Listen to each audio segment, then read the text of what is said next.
Good afternoon. Welcome to the forecast discussion for February 4th, 2013. It's currently 1:04 p.m. Yes, I still have my cough. It's a bane, and it won't leave just like this winter and all of this snow. It looks like now we're dealing with more ice than it is snow for this upcoming storm, and it has me very, very concerned, and I'm going to show you why. Currently, we have temperatures this afternoon ranging from the lower to mid 20s over the interior and upper 20s to lower 30s over the New York City metropolitan area, lower to mid 30s over the Philadelphia metropolitan area. You can see a distinct difference in the air mass. In areas where we had the heavy snow, we have temperatures basically around freezing, with dew points around the upper teens to lower 20s, which would wet bulb into the 20s. And then you have temperatures above freezing over southern New Jersey, where there is barely any snowpack at all. Key point here, the snowpack that has just been laid down is a huge impact on the upcoming forecast and needs to be taken into consideration. Now, this doesn't completely change what the model guidance is showing, but it does tweak it a bit. And when you tweak that aspect of the forecast when it comes to ice, it's a major concern. So here's the radar right now. And as you can see over the Philadelphia, New York City metropolitan area, not much going on. High, dry, we're finally getting a break for one day. Here comes our next storm, and this is just moisture. There will not be any problem as far as whether or not we're going to have any precipitation. This is loaded with moisture, and it could produce as much, as 1 to 1.5 inches of liquid precipitation over the Philadelphia and New York City metropolitan area, which is a major problem for us because a lot of this precipitation is going to be falling as sleet and freezing rain. Now, another aspect that has me a little bit concerned here is look at all this lifting. Now, remember what I mentioned yesterday with our other disturbance that the colder the cloud tops, the stronger the lifting. This disturbance is very strong, and it's lifting up into the Ohio River Valley, and then it's going to shift towards the mid-Atlantic coast because of the high latitude blocking in place over the Philadelphia and over the Canadian Maritimes. So as a result, you're getting all of this lifting focused over the Philadelphia and New York City metropolitan area late tonight into tomorrow morning, and that lifting factor is going to support the potential for very heavy precipitation. I'm kind of bringing all this up because then it kind of gives you a better idea of what the NAM model guidance that just came out is trying to do here. It's trying to handle the boundary layer that's a little bit colder, and it's also trying to handle all the lifting involved here. So when we take a look at this model, and this is the 12Z guidance that just came out. So for this afternoon, it's pretty quiet. Not much really going on. Now for tonight, this is about 1 a.m. You have precipitation coming in. Now at the surface, plenty cold. Now again, this freezing line pretty much mirrors where our snowpack is. What I'm doing on this forecast, is pushing this freezing line just a little bit further south and east. Not a lot. I'm not trying to drag this all the way down to Cape May, but about maybe 5 to 10 miles further east than what the guidance is showing. Why? Well, when we look at the low temperatures this morning, and on average they were colder than what was forecast. Further, the snowpack, there's about 8 inches of snow out here, which means what we're concerned about here is the immediate surface. This isn't a situation where you get heavy snow, 34 degrees, no big deal.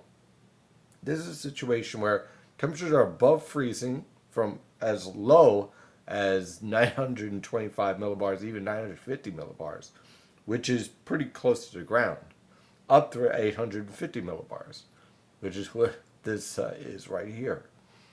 Now, this is important because the immediate surface is what we're focusing on for freezing temperatures. This is a makeup for freezing rain, and a lot of it. And it's very difficult to forecast, very fickle. So when I look at this setup here, by the time we get to early tomorrow morning, it's clear that this is not a snow situation. Temperatures at the mid-levels are well above freezing.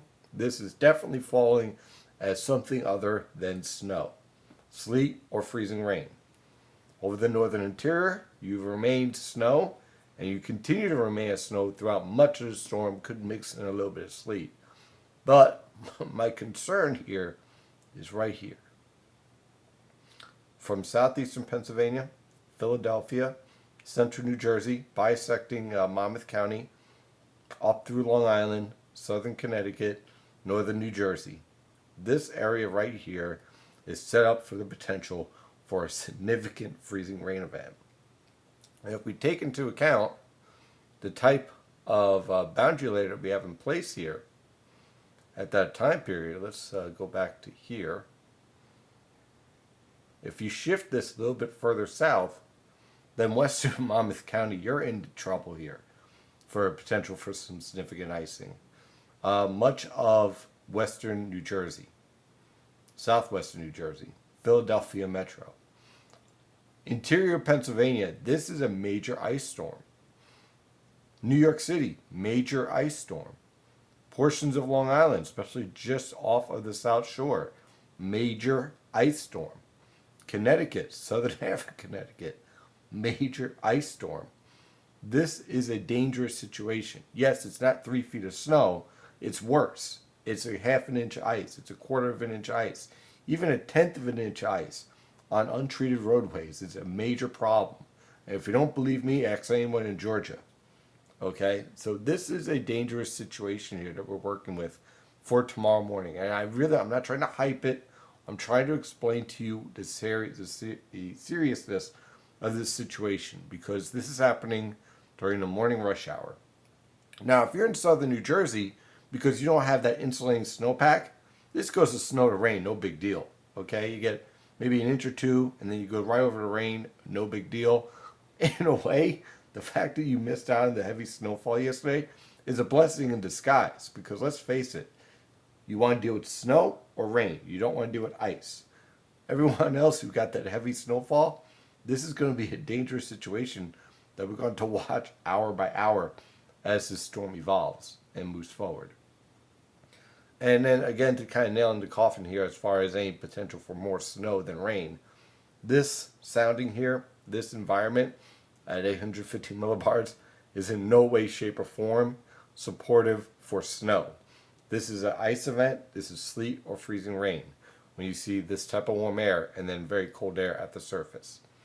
So taking that into account, let's take a look at our pattern, at our forecast. So here's the forecast that we have going in place right now. Now I'm expecting the precipitation to start as scattered rain and snow showers by 11 p.m. tonight and expanding completely by 3 a.m. tomorrow morning and ending between 3 and 5 p.m. tomorrow afternoon.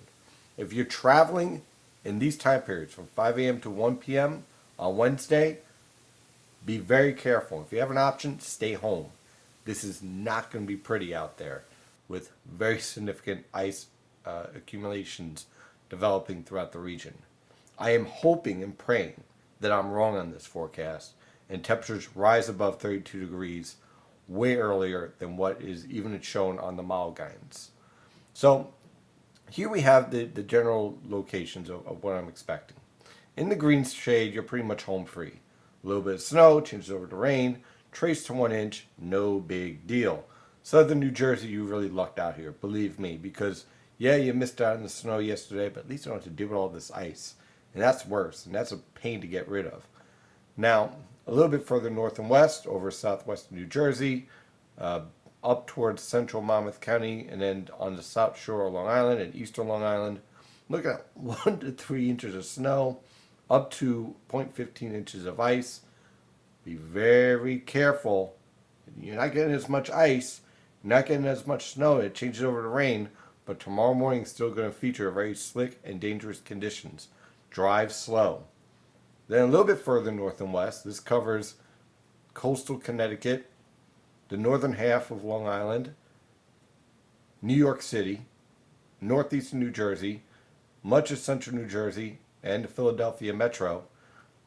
Unfortunately, we're looking at 2 to 4 inches of snow, up to 1/3 of an inch of ice. That is impressive. Many locations are going to be around a quarter of an inch of ice tomorrow morning. That is a significant icing threat that you really need to take into consideration for traveling. Gets even worse, unfortunately, further north and west over much of central Connecticut, northwest of New Jersey, and then off towards eastern Pennsylvania, Allentown, Reading, Lancaster, north and west of Philadelphia. Snowfall amounts I've reduced. I'm doing 3 to 6 inches because I'm expecting more sleet and freezing rain, and that could go up to all the way up to 3/4 of an inch of ice. Now I think this is going to be isolated, but the fact of the matter is that with all this moisture coming this way, and with the type of environment we have set up here, it's a high possibility. It's a very, very real possibility. So again, this is a significant ice event in these red areas. Significant and dangerous. And then further north, you kind of look out here over portions of northern Connecticut, the Hudson River Valley, northwest New Jersey, northeastern Pennsylvania, Scranton and Wilkes-Barre. This is finally your snow event. Looking at 6 to 12 inches of snow and sleet mixing in. But I'd have to stress here, the main winter storm impact this time is not so much the snow, because you could plow the snow. It's the ice. And this right here is a situation that is treacherous and dangerous, and you need to use caution. I want to really nail that down. Use caution traveling tomorrow. If you can stay home, stay home. But if you have to go in, drive very slow and give yourself extra time. Now, once we get rid of this storm, hey, we have another one on the way, and it's right out here. Now, the disturbance out here in the Pacific here that I'm circling here, okay, this one is poorly sampled by the model guidance. That's why you're seeing about 10 different solutions for this Sunday. Everything from rain to a mist to a blizzard to an ice storm, nothing at all. The reason why is because we don't have really good handling on the disturbance coming in, and we have a type of weather pattern where, once again, really have to wait until it's about 2 or 3 days out to really get a good idea of what this storm is all about. But the point here that I really want to make is please don't take the models verbatim right now. What do we know about this upcoming pattern? Well, we know that this disturbance is going to ride northward and set up what's called a 50-50 low. We know we're going to have a ridge in the west. We're going to have a neutral trough over the Mississippi River Valley all by Saturday. This type of pattern sets up the potential for a major winter storm along the East Coast. I don't have the details. I'm not going to try hazard a guess on the details because we need to get this into a better area of what's called sampling so we get a really good idea of just how strong this disturbance is, how fast it's moving, and how it'll interact with the polar jet stream.